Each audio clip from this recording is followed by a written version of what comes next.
यह उस वक्त की बात है जब बुराई के काले अंधेरे इस धरती को घेर रहे थे। तब उम्मीद की एक किरण ने एक बच्चे के रूप में बादशाह यमन में जन्म लिया। यह शहजादा कमजोरों की हिफाजत के लिए चुना गया था। नेकी की ताकतों ने इस शहजादे को शैतानी ताकतों को खत्म करने के लिए भेजा था। तभी बादशाह यमन को उनका मंत्री उन्हें सूचना देता है कि फकीर बाबा आए हैं। तभी फकीर बाबा बादशाह यमन के पास आते हैं और बताते हैं, मलिकाए यमन, बादशाह यमन, आप बहुत खुश नसीब हैं। आपके घर में एक इंसान के रूप में एक फरिश्ते ने जन्म लिया है और कहते हैं आपके घर का यह चिराग ऐसा सूरज बनेगा जिसकी रोशनी से बुराई के सारे अंधेरे दूर हो जाएंगे। ये बच्चा नेकी और अच्छाई की सारी ताकत लेकर पैदा हुआ है। ये दुनिया को इंसानियत का पैगाम देगा। ये ज़रूरतमंदों की खिदमत करेगा और दानी होगा। और फकीर बाबा उस बच्चे का नाम हातिम रखते हैं। तभी यमन के बादशाह अपने मंत्री वजीर खास को कहते हैं, आसपास के सभी छोटी बड़ी रियायतों में शहजादे हातिम के जन्मदिन की खुशखबरी भेज दी जाए। और कहते हैं मुल्क जफ़ार के बादशाह को इस खुशखबरी के साथ हमारे शुभ संदेश भी भेजे जाएं कि उनकी मलिका की सेहत के लिए हम और हमारी मलिका हमेशा दुआ करेंगे। और हमारी ये ख्वाहिश है कि वहाँ से भी ऐसा ही कोई खुशखबरी बहुत जल्द मिले। उसके बाद मंत्री वजीर खास जफ़ार मुल्क जाते हैं और जब जफ़ार मुल्क पहुँचते हैं उसके बाद जफ़ार मुल्क के महल को देखते हैं और कहते हैं जफ़ार के महल में ये क्या हो रहा है, जो कि जफ़ार के महल में कुछ ठीक नहीं लग रहा था। वहीं जफ़ार के महल में जफ़ार के शहजादे का जन्म होता है। लेकिन जफ़ार के शहजादे का जन्म होते ही उसके दिल की धड़कन रुक जाती है और जफ़ार के बादशाह अलामा से पूछते हैं, क्या हकीम हमारे बच्चे को बचा लेगा? तभी अलामा कहते हैं, हकीम कोशिश कर रहे हैं लेकिन यह नामुमकिन है। उनकी सारी बातें अलामा का चेला नजूमी सुन रहा होता है और वह कहता है, अल मखदूम। और वह अपना यक करता है और कहता है, ऐ बुराई के बादशाह, यही मौका है, जाकर समा जा उस बच्चे के शरीर में, जा समा जा। ये बच्चा बड़ा होकर तेरी हुकूमत को सारी दुनिया में फैलाएगा और तेरा नाम रोशन करेगा। जा समा जा शहजादे के जिस्म में और उसमें शैतानी रूप फूंक दे। वहीं दूसरी तरफ हकीम उस बच्चे की दिल की धड़कन चालू कर उसे जिंदा नहीं कर पाए थे। तभी नजूमी की बुराई की काली ताकत उस बच्चे के अंदर आकर समा जाती है और वह बच्चा जीवित हो जाता है। तभी बादशाह अपने बच्चे को अपने गोद में लेने के लिए जा रहे होते हैं। तभी अलामा बादशाह को रोक देता है और अपनी शक्तियों से पता लगाता है यह बच्चा जीवित कैसे हो गया। तभी अलामा जैसे ही बच्चे के पास जाता है और तभी उसे एक जोर का झटका लगता है। तभी बादशाह कहते हैं, अलामा क्या हुआ? तभी अलामा बताता है कि बादशाह ये आपका बच्चा नहीं है, ये तो मर चुका है। ये बच्चा शैतान है, ये शैतान का बच्चा है बादशाह। और अलामा बताते हैं इस बच्चे का महल में आना जफ़ार की तबाही और बर्बादी की ओर इशारा करता है बादशाह। जफ़ार में अगर ये बच्चा जिंदा रहा तो शैतानी ताकतों से ये इतना ताकतवर बन जाएगा कि सारी दुनिया इसके कदमों में होगी। अच्छाई का नामो निशान मिटा देगा। ये सारी दुनिया पर इसके जुल्म की हुकूमत होगी। और कहते हैं ये शैतान है बादशाह, ये शैतान है। तभी बादशाह पूछते हैं, अलामा इस तबाही को रोकने का कोई तो तरीका होगा? तभी अलामा कहते हैं, इस बच्चे की मौत। तभी मलिका की सेविका कहती है, पर बादशाह इसके बाद मलिका फिर कभी मां नहीं बन पाएगी। तभी अलामा कहते हैं, बादशाह हमें इस बच्चे को ख़त्म करना होगा और इसके दिल को निकालकर जला देना होगा ताकि शैतान की निशानी जड़ से खत्म हो जाए।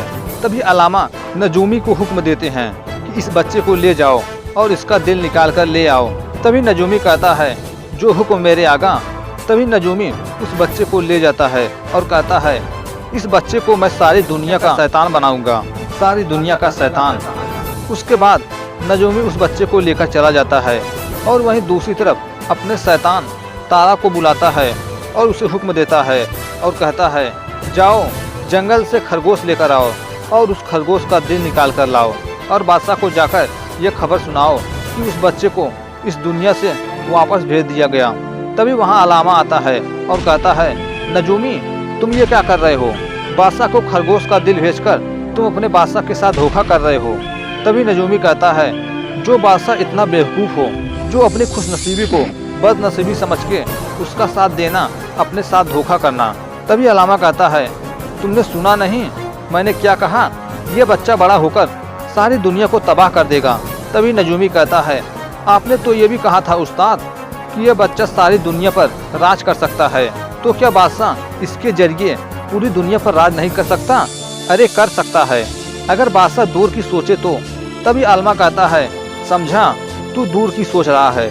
तभी नजूमी कहता है, चेला किसका हूँ? आपका। लेकिन जो बादशाह चाहता है वो मैं नहीं करूँगा। यह बच्चा जिंदा रहेगा और यहीं इसी महल में मैं इसे बड़ा करूँगा।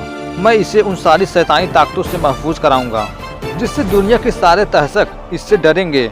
और नजूमी कहता है, और फिर ये सारी दुनिया का बादशाह बन जाएगा और मैं आपका चेला सबसे बड़ा इस दुनिया का ताकतवर इंसान बन जाऊंगा। और वह आलमा पर अपनी ताकत से वार कर देता है। तभी नजूमी और आलमा दोनों के बीच लड़ाई होती है। तभी नजूमी धोखे से आलमा का जादुई दंड छीन लेता है और आलमा को उन्हीं की ताकत से उन्हें खत्म कर देता है। उसके बाद अपने शैतान द्वारा लाए खरगोश के दिल को नजूमी बादशाह को दिखाता है। उसके बाद नजूमी उस बच्चे को दुनिया की सारी काली ताकतों से नवाजता है और उसका नाम जंजाल रखता है। वहीं दूसरी तरफ यमन के शहजादे हातिम की परवरिश नेकी और भलाई के साये में हो रही थी। वहीं दूसरी तरफ जफार में जंजाल नजूमी के दिखाए हुए शैतानी रास्तों पर चल रहा था और धीरे धीरे नजूमी बादशाह जफार के सारे वफादार लोगों को मारता गया और जफार तबाह होता चला गया। और नजूमी बादशाह को झूठ बहकाता है और कहता है, बादशाह सलामत। मुल्क जफार की दुर्दशा देखकर आपके सभी साथी गद्दार हो गए और यहाँ से भाग गए। और कहता है, लेकिन मैं यहाँ से नहीं भागा, मैं आपका वफादार हूँ। वहीं दूसरी तरफ यमन में हातिम को उनकी अम्मी ढूंढ रही होती हैं। तभी उन्हें बताया जाता है कि हातिम महल में नहीं है, वह तो हमेशा की तरह घुड़सवारी करने के लिए गया है। वहीं दूसरी तरफ हातिम घुड़सवारी करने के लिए गए होते हैं और जंगल में हातिम घुड़सवारी कर रहे होते हैं और जंगल को देख रहे होते हैं। तभी अचानक उन्हें कुछ चील उड़ते हुए दिखाई देते हैं, जो कि वे चील किसी का पीछा कर रहे होते हैं। तभी हातिम भी उसका पीछा करते हुए उसके पास जाते हैं, जो कि वह चील किसी शहजादी का पीछा कर रहा होता है। वह चील कोई और नहीं बल्कि उस नजूमी के भेजे हुए शैतान का चील होता है। तभी अचानक वह शैतान उस शहजादी पर हमला करने वाला होता है कि अचानक हातिम तीर से उस पर वार करके उसे खत्म कर देते हैं। और हातिम एक एक करके सभी चीलों पर वार करके उन सभी चील और उस पर बैठे शैतान को खत्म कर देते हैं और उस शहजादी की जान बचा लेते हैं। तभी हातिम उससे कहते हैं, क्या समझती हो आप अपने आप को? बहुत दिलेर हैं, दुनिया में किसी चीज का डर नहीं है। आप क्या सोचकर बैठी थी कि आप पर कोई हमला नहीं कर सकता? और कहते हैं, कोई लड़की इतनी बेवकूफ़ कैसे हो सकती है जो बिना किसी रक्षक के या किसी साथी के घर से बाहर निकलना मुनासिब समझने का दावा करती है। तभी वह शहजादी कहती है, मैं घर से अकेली नहीं निकली थी, मेरे साथ मेरी सहेलियां और मेरा अंगरक्षक था।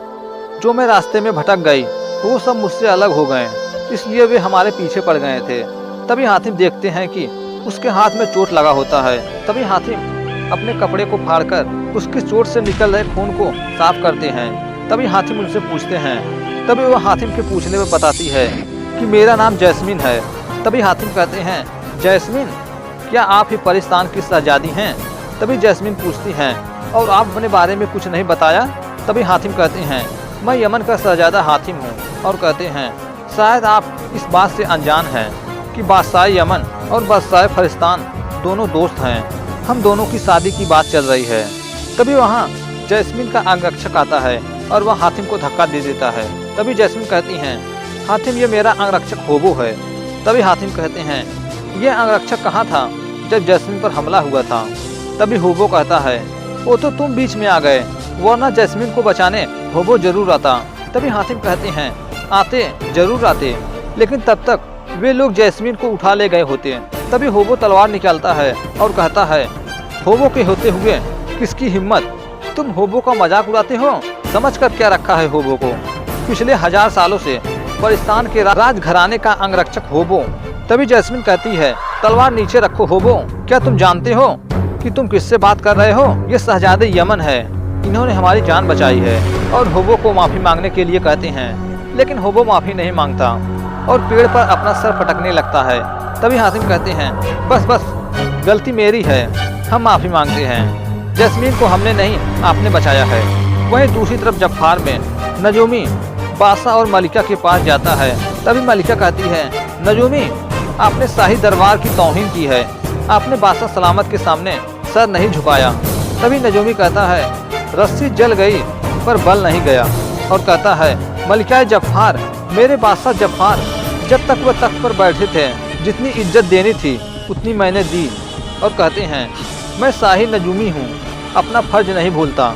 हर रोज़ दरबार में आने से पहले मैं सलाम करता हूँ, और आज भी दरबार में आने से पहले मैंने सलाम किया है, और आज आप सबको सलाम करना पड़ेगा क्योंकि जफ़ार का असली बादशाह आ रहा है। वहीं दूसरी तरफ जंजाल जफ़ार आ रहा होता है। तभी बादशाह जफ़ार उससे कहते हैं नजूमी, तुम्हें पता है कि तुम क्या कह रहे हो? जफ़ार के बादशाह हम हैं। तभी नजूमी कहता है आपने उसी दिन इस तख्त पर अपना हक खो दिया था जिस दिन आपने अपने बेटे को शैतान मानकर उसे मार डालने का हुक्म दिया था। और नजूमी कहता है लेकिन मैंने आपके बेटे को नहीं मारा। तभी महारानी जफ़ार कहती हैं इसका मतलब मेरा बेटा जिंदा है। और नजूमी बताता है कि 24 सालों में मैं आपके बच्चे को इसी राज्य में पाला और बड़ा किया, आप लोगों से बचाकर और शैतानी ताकतें इकट्ठा करके उसकी मदद की। और कहता है पर आज वह यहाँ बादशाह बनने के लिए आ रहा है।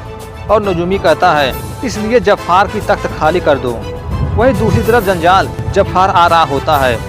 उसके बाद जंजाल जफ़ार के महल में प्रवेश करता है और फिर दरबार में आता है और बादशाह को तख्त खाली करने के लिए कहता है, और कहता है तख्त खाली कर दो वरना हम तुम्हारा सर काट देंगे। लेकिन बादशाह तख्त खाली करने के लिए तैयार नहीं थे। तभी जंजाल अपनी काली ताकतों से बादशाह और महारानी पर वार करता है और उन पर वार करके उन्हें जमीन पर गिरा देता है। और जंजाल कहता है दुनिया का सबसे ताकतवर बादशाह बनने का मेरा सफर आज से शुरू होता है। वहीं दूसरी तरफ हातिम और जैस्मीन कुछ बातें कर रहे होते हैं, और वहीं बादशाह यमन और बादशाह परिस्तान के दोनों बादशाह और महारानी भी हातिम और जैस्मीन की शादी की बातें कर रहे होते हैं। वहीं दूसरी तरफ नजूमी भी जंजाल को शादी करने के लिए कहता है। तभी जंजाल कहता है शादी, लेकिन क्यों? तभी नजूमी बताता है पूरी दुनिया में राज करने के लिए, और कहता है तुम्हारी ताकत काफ़ी नहीं है। शैतानी ताकत हासिल होने के साथ साथ तुम्हें अच्छाई की भी ताकत हासिल करनी पड़ेगी। तभी जंजाल कहता है वो कैसे? तभी नजूमी कहता है तुम्हें ऐसी लड़की से शादी करनी होगी जिसका ख्याल नेक हो और जिसका हर कदम अच्छाई के लिए उठता हो। तभी जंजाल पूछता है आखिर वह लड़की मिलेगी कहाँ? तभी नजूमी अपनी शक्तियों की मदद से उस लड़की का चेहरा दिखाते हैं और बताते हैं यह है राजकुमारी सुनैना दुर्गापुर की, इसमें दुनिया भर की सारी अच्छाई मौजूद है। तभी जंजाल कहता है तो फिर ठीक है, मैं इससे शादी करूँगा। तभी नजूमी कहता है शादी जोर जबरदस्ती से नहीं, सुनैना की मर्जी से होनी चाहिए, और अगर तुम उसे मजबूरन इस महल में ले भी आए तो वह अपनी सारी अच्छाई पीछे छोड़ आएगी। तभी जंजाल राजकुमारी सुनैना की मर्जी जानने के लिए दुर्गापुर जाता है, जहां दुर्गापुर के महल में राजकुमारी का छोटा भाई तलवारबाजी कर रहा होता है। वहीं दूसरी तरफ जंजाल अपने शैतानी परिंदे पर बैठकर दुर्गापुर आ रहा होता है और वह दुर्गापुर के महल के पास पहुंच जाता है। वहीं दूसरी तरफ सुनैना के छोटे भाई तलवारबाजी कर रहे होते हैं। तभी जंजाल अपने शैतानी सेना के साथ महल में प्रवेश करता है। जो भी उसे रोकने की कोशिश करता, जंजाल के शैतानी सेना उन्हें खत्म कर देते हैं, और उसके बाद जंजाल सुनैना के पास पहुंचता है।